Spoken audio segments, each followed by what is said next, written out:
Fala galera, professor Lucas Mota na área, sou seu professor de língua portuguesa e hoje nós vamos estudar figuras de linguagem.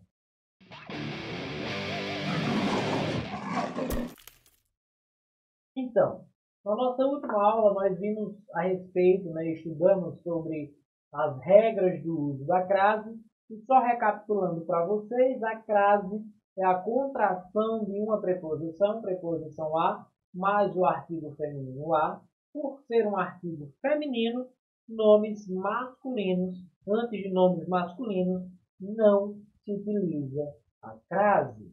Para a gente saber de forma geral quando é que a gente vai utilizar, a gente substitui o nome depois desse a, que a gente suspeita ou não que vai utilizar a crase, suspende por um nome, substitui, aliás, por um nome masculino. Se a preposição for ao, tem crase. Na verdade, as exceções em relação a nomes masculinos, são quando as expressões a moda e a maneira estiverem ali de forma subtendida. A gente, por exemplo, lá ele se veste a luz fina, sabe? Então nós temos aí essa regra, beleza? Forma geral. Temos também as outras regras individuais, né? E aí nós podemos ter uma noção do que é crase, vimos que não é nada difícil, vimos as principais regras, quando não utilizar crase antes de artigo definido, antes de verbo, em palavras repetidas, enfim, foi uma aula massa, gostei, muito bom ter estado com vocês. E hoje nós vamos falar de outra coisa que eu também adoro, até porque sou poeta, figuras de linguagem. Vem comigo. Figura de linguagem. Gente, figura de linguagem tem esse nome, deixa eu passar aqui.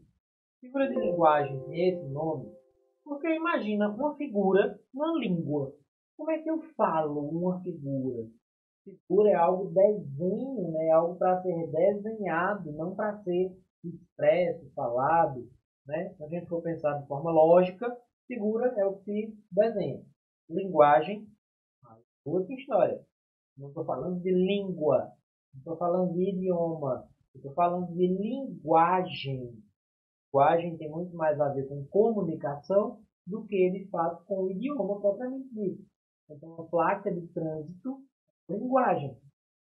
A gente não tem uma linguagem verbal ali, mas ali exerce uma relação de comunicação com quem vê. Figuras de linguagem são figuras verbais, isto é, a gente não vai estudar desenho, certo? Vamos estudar texto, né, de fato. Porém, vendo como é que essas figuras se aplicam. Então, olha para cá. Ó. Primeiro, é importante ressaltar que dentro das figuras de linguagem, né, a gente vai ter as figuras semânticas, que são as figuras de palavras e de pensamentos, figuras sintáticas, que são as figuras de construção, e as figuras fonéticas, que são as figuras de sons.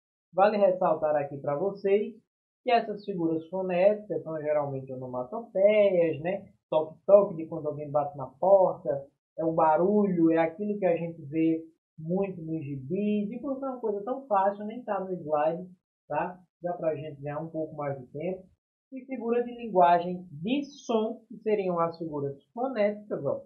Fonéticas, que são as figuras de som, são essas figuras que fazem emissão ao som. Pluf, plaf, ba, bum, tudo isso estão recheados nos gibis, né? Os gibis dos saudosos anos 90. E aí a gente tem essas figuras de som. Já matei uma, já adiantei para vocês. Olha para cá e vamos seguindo. Figuras de palavras, tá? Figuras de palavras que são as figuras semânticas. Embora exista uma variedade imensa olha para mim, que vale salientar para vocês, embora exista uma variedade imensa, são vastas as figuras, é o mesmo caso quando a gente vai estudar para concurso, das concordâncias e da crase. As bancas cobram pouco ou não cobram. No caso dessas figuras, a mesma coisa. Então, aviso logo a vocês, para depois vocês não saírem da aula e encontrarem mais uma porrada de figura e depois vir matando. Ah, o professor não falou, não disse isso. Calma. Estou falando para vocês as principais figuras, tá? As figuras mais importantes porém existem muitas, tenham consciência disso. Voltou? As principais são comparação, metáfora, sinestesia, metonímia. Pelo menos essas quatro, né? Pelo menos as quatro. Vamos lá observar o que são cada uma delas. Ó, comparação é a aproximação de quê? De dois termos entre os quais existe alguma relação de semelhança, como na metáfora. Metáfora a gente vai ver daqui a pouquinho o que é. Na comparação, no entanto, a comparação, no entanto, é feita por meio de um conectivo que busca realçar determinada qualidade do primeiro termo. Vamos lá, vamos observar. A chuva caía como lágrimas de um céu entristecido. Está vendo o conectivo? Está vendo? Ó? Como? Então ele comparou. A chuva caía como lágrimas de um céu entristecido. Né? Parece uma metáfora, porém tem um conectivo. Aqui, ó, um texto de Alberto Caeiro. E há poetas que são artistas e trabalham nos seus versos como carpinteiro nas tábuas. Carpinteiro nas tábuas. Ele está comparando, note que ele está comparando o poeta, que é um artista, né, que trabalha com seus versos, ele compara como um carpinteiro nas tábuas. É bonito isso, né? Interessante demais, Alberto Caeiro. E aí tem a presença de um conectivo. Ó. Como, do mesmo jeito que aqui, nessa primeira frase, o conectivo estabelece, já existe, de certa forma, a relação de semelhança, porque a chuva é o fluido, é algo que cai, é água, não é verdade? São gotas. E isso se assemelha à lágrima? Claro que se assemelha à lágrima. Ela escorre também dos olhos, vem nessa direção, escorre dos olhos também, gota por gota. Então, eles têm essa relação de semelhança. E aí essa comparação ela é estabelecida e se difere da metáfora porque é estabelecida através de um conectivo. No caso dos poetas que trabalham, né, como carpinteiro, a mesma coisa, a mesma habilidade que um carpinteiro tem com as tábuas de cortar, de serrar, de moldar, de esculpir, né, o poeta também tem ao fazer isso com as palavras. Isso eu posso afirmar com bastante propriedade para vocês. A gente tem essa habilidade de moldar, de esculpir a palavra, a linguagem, a mensagem, tanto quanto um carpinteiro as tábuas. As tábuas. Tábuas? Não, tábuas. Como carpinteiro nas tábuas. Esse como estabelece essa relação conectiva. Tá? Isso que configura a comparação. Metáfora. Vamos ver qual é o significado da metáfora? Qual é a diferença? Metáfora é um nome muito comum no cotidiano, né? A gente escuta muito falar sobre isso. E trata-se do emprego de um termo com significado de outro em vista de uma relação de semelhança entre ambos. Olha para mim. Comparação tem um conectivo estabelecendo a comparação. Comparação é o nome da figura, né? Então, se a gente vem aqui para a metáfora, a gente vai ver que não tem um conectivo. Porém, o que é que tem? Um termo com significado de outro e, por uma estética, por uma preferência do autor, né, ele é utilizado tendo em vista essa relação de semelhança entre eles. Ó, sua boca é um cadeado. Diga aí. Sua boca é um cadeado. Ou seja, está trancada, né? Fechada. Da mesma forma como um cadeado pode ficar fechado, a boca também pode. Que lição, né? Estou dando murro em ponta de faca. Veja para isso. Murro em ponta de faca. Isso é uma metáfora. Coisa que a gente utiliza todo dia, ou quase todo dia, e não sabe. A gente tem um termo, ponta de faca, não é verdade? Que é utilizado aqui em seu sentido literal? Não, claro que não. É em seu sentido figurado. Entendem? Vocês agora entendem quando a gente fala em sentido figurado, sentido literal. Literal é exatamente o que está querendo dizer, seu sentido original. O sentido figurado é porque esse figurado fala em figura. Figura de quê? De linguagem. Massa, né? Vamos lá. Estou dando murro em ponto de faca. Sinestesia. O que seria sinestesia, bicho? Olha para mim. Sinestese é um conceito que a gente também trabalha dentro do teatro, que é outra área que eu também atuo literalmente bastante. Sinestese a gente fala de sensores. O tato, o ouvido, a audição, o movimento, a percepção pelo toque, percepção do espaço, tudo isso é sinestese. E quando é que essa figura de linguagem, sinestesia, ela se aplica num texto? Observa, como ela está relacionada aos sensores, ele vai, unir impressões sensoriais diferentes. É quando eu digo fogueira doce. Fogueira doce. Eu tenho um sensor tátil, que seria a fogueira doce, eu já falo em paladar. Sol madrugando, isso aqui é uma letra de um músico de Mateus Aleluia. Fogueira doce, sol madrugando. Então, fogueira doce. Eu tenho dois sensores se misturando, certo? Eu estou unindo esses dois sensores como se fosse um só. Quando eu digo um barquinho a deslizar no macio azul do mar, eu estou novamente unindo um sensor tátil, isto é, que eu consigo pegar, né, com a minha visão, o azul. Não é verdade? Como se eu dissesse, deixa eu ver aqui para vocês minha caneta. Minha caneta que serve de exemplo para tudo. Se eu disser preto gostoso dessa caneta, ora, eu estou vendo a cor preta, eu não estou experimentando. Né? O gostoso está relacionado ao paladar. O preto está relacionado à visão, à cor.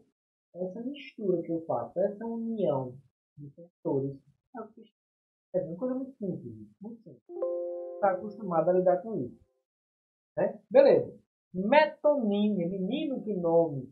Que é isso, professor? Metonímia nada mais é do que a substituição de sentido de uma palavra ou expressão por outro sentido, havendo entre eles uma relação lógica. Ó, ouvi Mozart durante um bom tempo.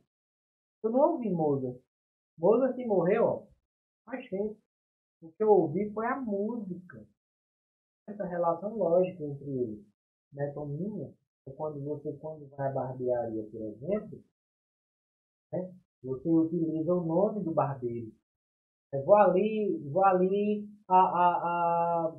não sei, tem um amigo meu barbeiro chamado Hércules, eu costumava falar muito isso. Vou lá em Hércules cortar o cabelo, vou lá em Hércules ajeitar a barba. Então, Hércules, né, logicamente, eu não vou até ele, eu vou à barbearia. Eu vou, enfim, utilizar um serviço que ele propõe. Existe uma relação lógica, lógico que existe Hércules é barbeiro. Se ele fosse frentista, ficava, né, não tinha nada a ver. Então, ouvir Mozart está relacionado a isso aqui, ó. Ouvi Mozart durante um bom tempo. Ouviu a música. Eu digo, leio Graciliano Ramos desde meus 10 anos de idade. Poxa, como é que eu estou lendo literalmente Graciliano Ramos? É impossível. O que eu estou lendo é o quê? A obra de Graciliano Ramos. Beleza? O bonde passa cheio de pernas. Ó, cheio de pernas, cheio de pessoas. Isso aqui, se não me engano, é de Drummond, Carlos Drummond de Andrade, só para eu dar os créditos. Todo homem tem direito à vida, Constituição Federal. Todo homem tem direito à vida. Note que, novamente, é um termo, certo? Substituir esse termo por humanidade, substituir um termo por outro, certo? Há uma relação lógica entre eles, porém, a frase continua normal. Todo homem tem direito à vida. Eu entendo que quando fala em homem e mulher, está falando, afinal de contas, de humanidade, e isso aqui é uma metonímia. Veja que coisa tão simples, não tem o que fazer. Figuras de pensamentos. Lá no início, a gente viu, né, meio que um organograma todo organizadinho, que são as figuras e tal. Enfim, agora nós vamos ver as figuras de pensamento. Quando eu falo em figura de pensamento, Eu falo em figuras que nos levam a pensar, não é verdade? Pensar. E lógico, existem várias, porém destacaremos três: antítese, paradoxo e eufemismo. Paradoxo, inclusive, deixa eu destacar aqui. Deixa eu tirar isso. Paradoxo, inclusive, é uma palavra muito comum, né, no cotidiano nosso. A gente costuma ver essa palavra, costuma falar, e aí não sabe que ela é uma figura de linguagem, sendo uma figura de pensamento. Vamos observar. Ah, tá, ainda tem hipérbole, né, que é outra figura também de pensamento, e a gente vai ver agora. Antítese. Antítese. Se eu falo anti-inflamatório, antibiótico, eu estou falando de uma relação de oposição, né? Uma relação de contrariedade. Antibiótico, eu estou falando anti-vida. Bio é vida. Antibiótico, eu estou falando de algo que vai matar a bactéria que está me causando a infecção. Tá? Se eu digo antítese, eu estou querendo falar em algo que vem antes. Observa. Aliás, consiste no emprego de termos com sentidos opostos ou opostos. Tá? Antítese, tristeza não tem fim. Felicidade, sim.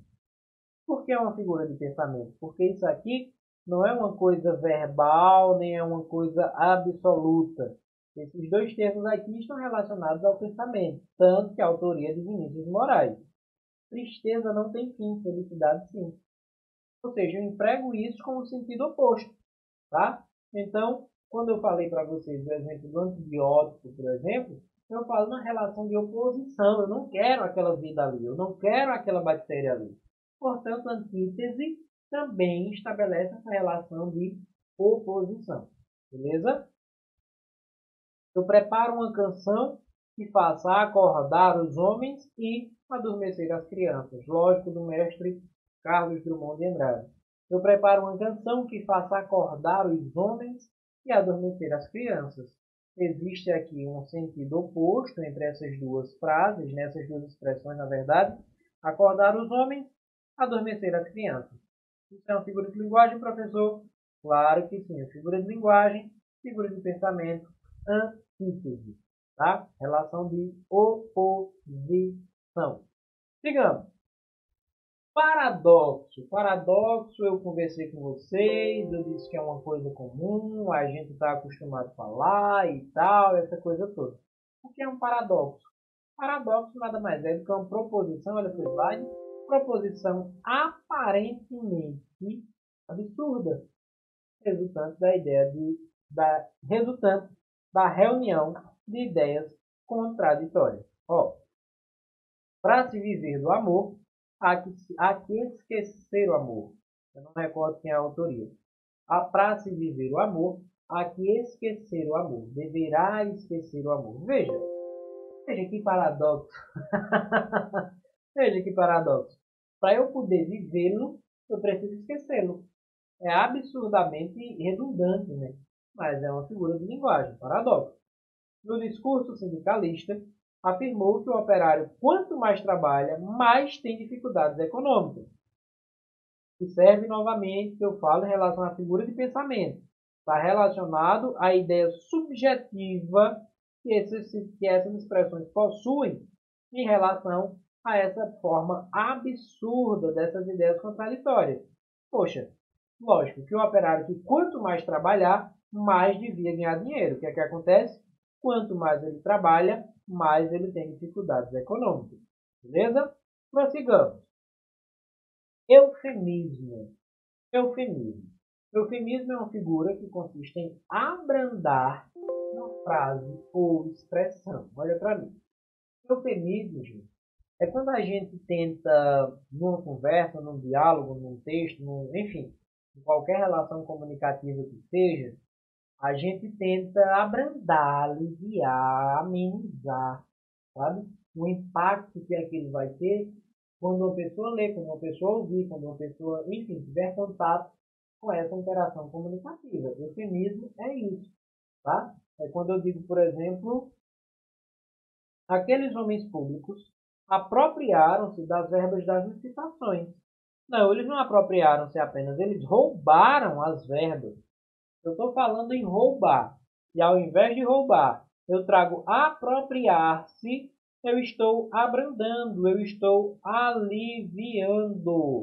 Não é verdade? Eu estou aliviando a expressão para a relação com os homens públicos.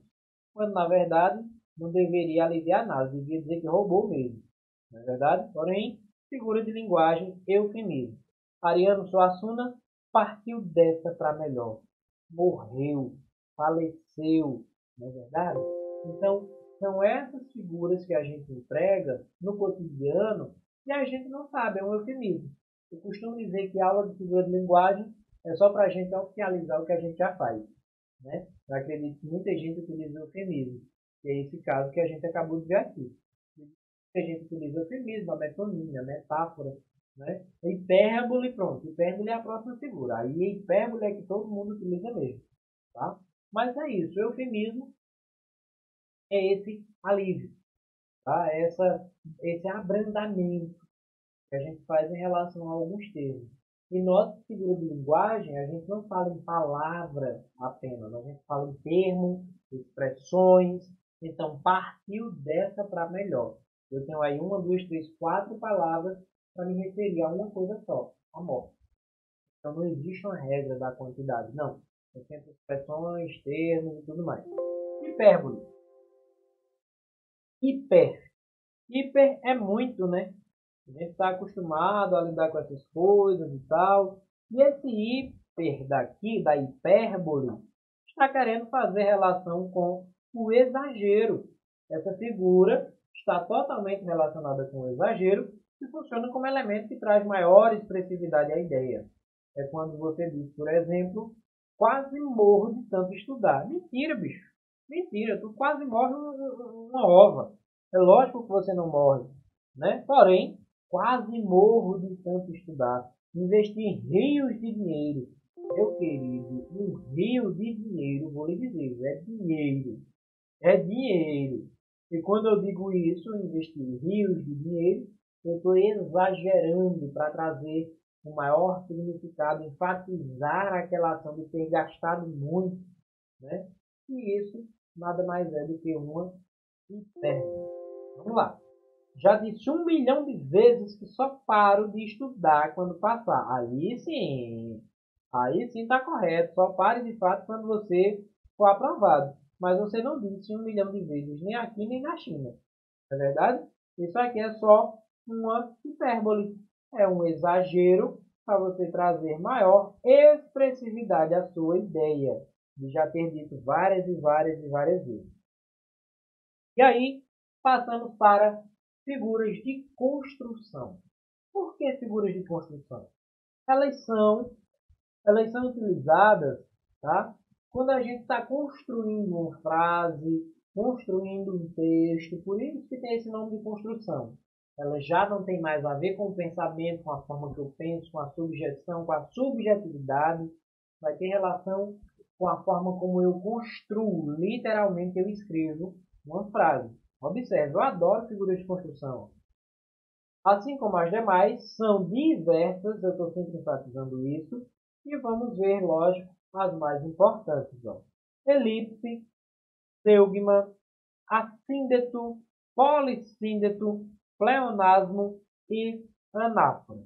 Aqui eu já destaco para vocês, não, ainda não. Na próxima, quando a gente for estudar, a gente vai ver figura por figura, a gente vai ver essa questão que eu ia tratar com vocês agora. Elipse. O que é uma elipse? A elipse ocorre quando há omissão, ou seja, o termo não está presente, ele fica subentendido, pelo contexto é facilmente identificado. A gente usa isso todo dia. Ó. À direita da estrada, sol. À esquerda, chuva.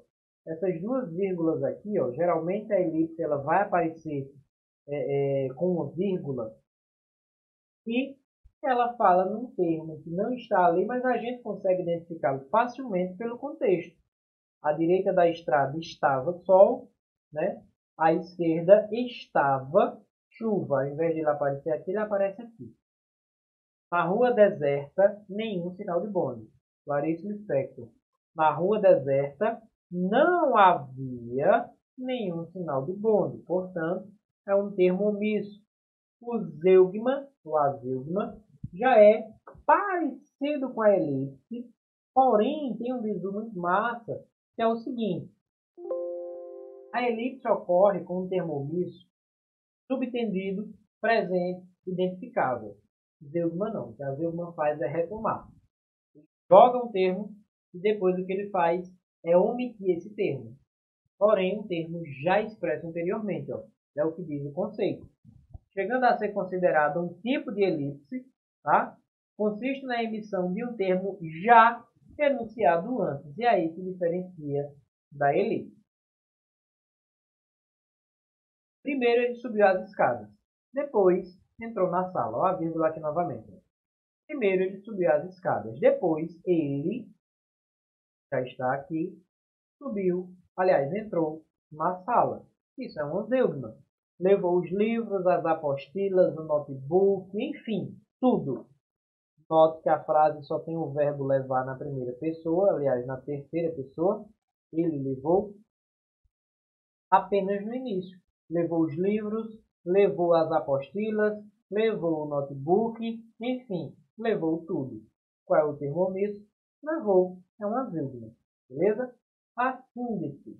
Assíndeto é uma figura muito comum também e por isso nem percebemos. Consiste na supressão, isto é, na retirada de um conectivo. Ó, o cantor interpretava a canção, o público vaiava. Ele insistia, o público continuava. Ele parou, quebrou o violão, saiu do palco. Geralmente, essas figuras que falam em omissão são substituídas por uma vírgula. Observa, o cantor interpretava a canção e o público vaiava. Ele insistia e o público continuava, vírgula. Ele parou, aí essa vírgula vai ter o sentido de pausa, quebrou o violão e saiu do palco. Poderia muito bem ter um E aqui também, tá? Mas vamos falar dessa forma. Portanto, é um assíndeto, beleza? Ocorre a retirada. Polissíndeto. Vocês lembram quando a gente falou sobre formação de palavras? E aí tinha aquela parte do hibridismo, que pega radicais de vários idiomas, formam uma palavra só e tal. E eu digo, gente, estudem esses radicais, estudem esses termos e tal. Lembra quando a gente viu em outra aula um conceito de polissemia, e poli são muitos? Então, todas as vezes, basicamente, em que isso ocorrer, a palavra poli está falando de muitos. Então, se a gente viu que o assíndeto ocorre a supressão no polissíndeto, ou seja, muito, o que é que vai ocorrer? Repetição de um mesmo termo. Aqui, ó. E a noite é negra, e estrelas não brilham, e pessoas mascaram a voz, e a dor e a expõem o rosto ao risco e à solidão. Olha quantas letras véis eu não tenho aqui, ó.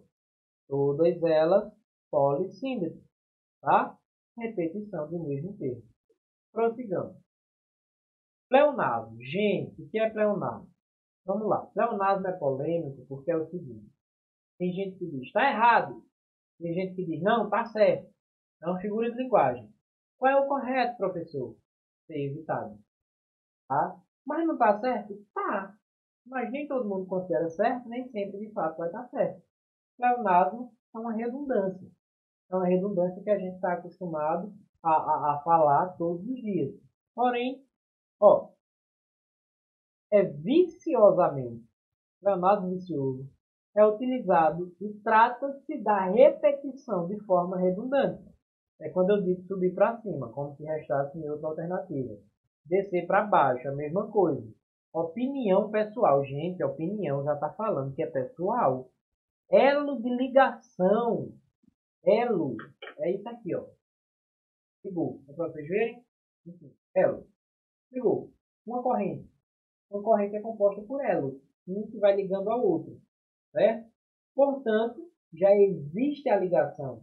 Não precisa falar elo de ligação. O elo por si só já liga. Beleza? Isso é pleonasmo. Observe. Duas metades iguais. Poxa, velho, se é metade, já é igual. Deixa eu excluir isso aqui. Se é metade, já é igual. Há anos atrás, olha o que eu falei para vocês da concordância do verbo haver. Não é verdade? Faz anos. Não precisa descer atrás aqui.